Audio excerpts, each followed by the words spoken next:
दिल्ली के deputy CM Manish Sisodia के घर पर सीबीआई की छापेमारी जारी है और इसी पर बातचीत के लिए हमारे साथ आम आदमी पार्टी के राज्यसभा सांसद संजय सिंह जी मौजूद है। सर, सुबह से ही छापेमारी मनीष सिसोदिया जी के आवास पे जारी है, किस तरह से देखते हैं सीबीआई की इस छापेमारी को?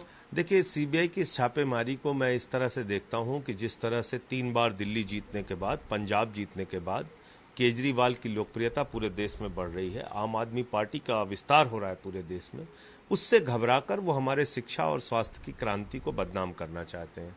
आपने देखा होगा, एक दिन पहले अभी न्यूयॉर्क टाइम्स में एक खबर छपी जिसमें फ्रंट पेज पे मनीष सिसोदिया के शिक्षा मॉडल की, केजरीवाल के शिक्षा मॉडल की चर्चा हुई। अब वो दूसरे दिन सुबह सुबह सीबीआई भेज दे रहे हैं उनके घर। तो इनको अपना काम करने दीजिए, हम अपना काम कर रहे हैं। ना अब इनसे केजरीवाल रुकने वाले हैं, ना शिक्षा का मॉडल रुकने वाला है, ना स्वास्थ्य का मॉडल रुकने वाला है। हम अपना काम कर रहे हैं। बीजेपी को जो अच्छा लगता है वो करे। मैं एक ही बात कह सकता हूं कि इतनी छोटी सोच का प्रधानमंत्री देश के लिए अच्छा नहीं है, जो देश के अंदर शिक्षा और स्वास्थ्य जैसी चीजों को बढ़ने ना दे। आप लगातार कह रहे हैं कि दिल्ली में शिक्षा की बात हो रही है, स्वास्थ्य की बात हो रही है, लेकिन केंद्रीय मंत्री अनुराग ठाकुर कह रहे हैं कि दिल्ली में शिक्षा की बात नहीं हो रही थी, शराब की बात हो रही थी। नहीं तो अनुराग ठाकुर से क्या मतलब है? वो तो गोली मारो छाप नेता है, उसकी क्या बात करती हैं आप? उसको मंत्री बनाया, यही दुर्भाग्य है इस देश का। जो आदमी रैलियों में खुदे कहे गोली मारो, वो उपदेश देगा हम लोगों को।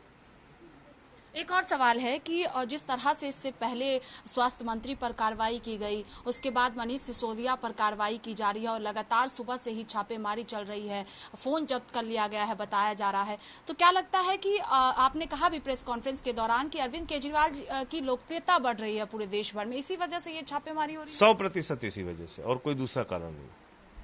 उनको करने दीजिए कार्रवाई।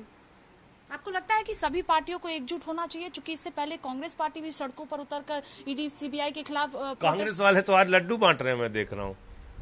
कांग्रेसी अभी कल तक सोनिया गांधी और राहुल गांधी पे जब कार्रवाई हो रही थी तो सड़क पे प्रदर्शन कर रहे थे, आज वो सुबह से लड्डू बांट रहे हैं। तो यही असलियत है इनका, यही असली चेहरा है कांग्रेसियों का। करने दीजिए उनको। देखिए, साफ तौर पर कहना है कि चूंकि दिल्ली के मुख्यमंत्री अरविंद केजरीवाल की लोकप्रियता दिल्ली के साथ साथ अलग अलग राज्यों में भी बढ़ती चली जा रही है और इसी वजह से ये छापेमारी सीबीआई कर रही है। कैमरा पर्सन रोहित के साथ स्वाति पाठक, भारत समाचार, दिल्ली।